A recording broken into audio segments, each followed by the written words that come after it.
ပြောင်းဝင်နေမှာရှိရကော်ဖီဆိုင်လေးပေါ့နော်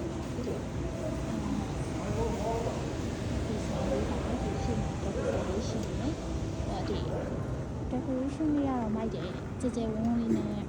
စေးရုံဆိုကြဲကြဲဝန်းဝန်းနဲ့ကော်ဖီဆိုင်လေးရဲ့ပုံစံနဲ့မိုက်တယ်ပေါ့နော်ဒီတော့ client ရအဆောင်လေးနဲ့စေးရုံပတ်ကြည့်နေမယ်ပြဒီနေ့အိမ်မှာကော်ဖီနဲ့ပါမုံနဲ့စားခဲ့ပြီးဆိုတော့ကော်ဖီထမ်းမတောက်တော့ဘူးပေါ့နော်ဒီနေ့နားစားပြီးပါပြီအဲ့ဒီတော့ဒီမှာအလှော်ရှိပုံတော့ပဲ floor ကိုတက်ရမလဲတော့မသိဘူးကြည့်လိုက်ပါ16တက်တိရှိရဲဒီစီးရုံလည်းအကြီးပဲinternal medicine ရှိမယ်ဝယ်ကွာ operation room ICU ပြောတော့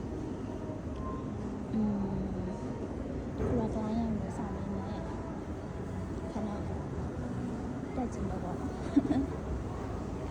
ည့်မယ်ဒီတော့ဒီ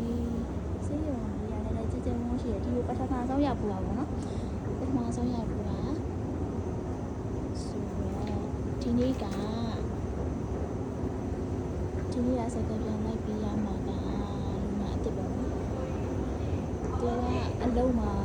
ထိခိုက်သွားတဲ့အတွက်ကြောင့်ဂျန်လေးရှောက်ချင်လို့ပေါ့နော်အဲ့ဒီတော့လိုအပ်တဲ့စာတဲ့နေကိုဆရာဝန်ကတောင်းတာပေါ့သူပြပြီးရဲ့ဆရာဝန်ရှိရဲ့စိတ်မှတ်တမ်းလေးရှိမယ်နော်လိုအပ်တဲ့ခြား certificate တွေလိုမှတ်ပေါ့နော်အဲ့ဒါတွေကိုလာတောင်းတာဖြစ်ပါတယ်ဒါမှတော့စီးရုံပြလို့တော့လူနာရေးဆောင်နေကြတာပေါ့နော်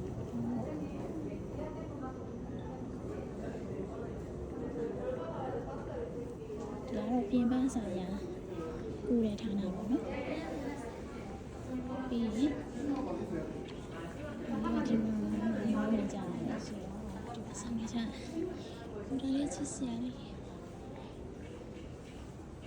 ဒါလေးဒါလေးဟာတော့ပချီလေးနော်ဟုတ်လိုက်တယ်ဒီမှာပချီလေးအများကြီးဆွဲထားတာပဲဒီဆိုရတဲ့အဲ့လိုပုံလေးပေါ့ပုံလေးကိုဒီစား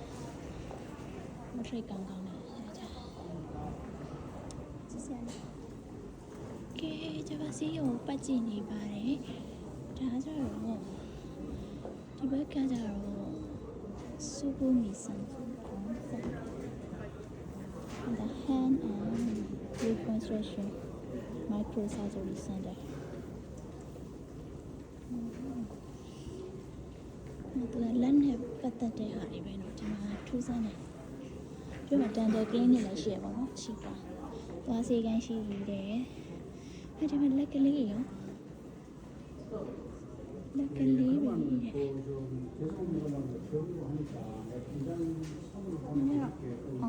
လက်ပုံစံလေးသူပြထားတာပဲ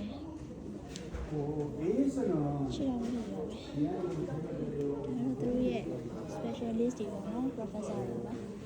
professor ကြီးဆရာဝန်ကြီး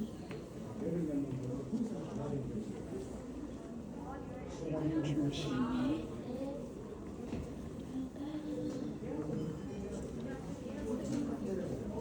ဒီမှာတစ်ခုချင်းစီရှိရပေါ့နော်ကိုရီးယားမှာတစ်ခုကောင်းတာလေဒီလုံးဝ specialist ဆိုရင်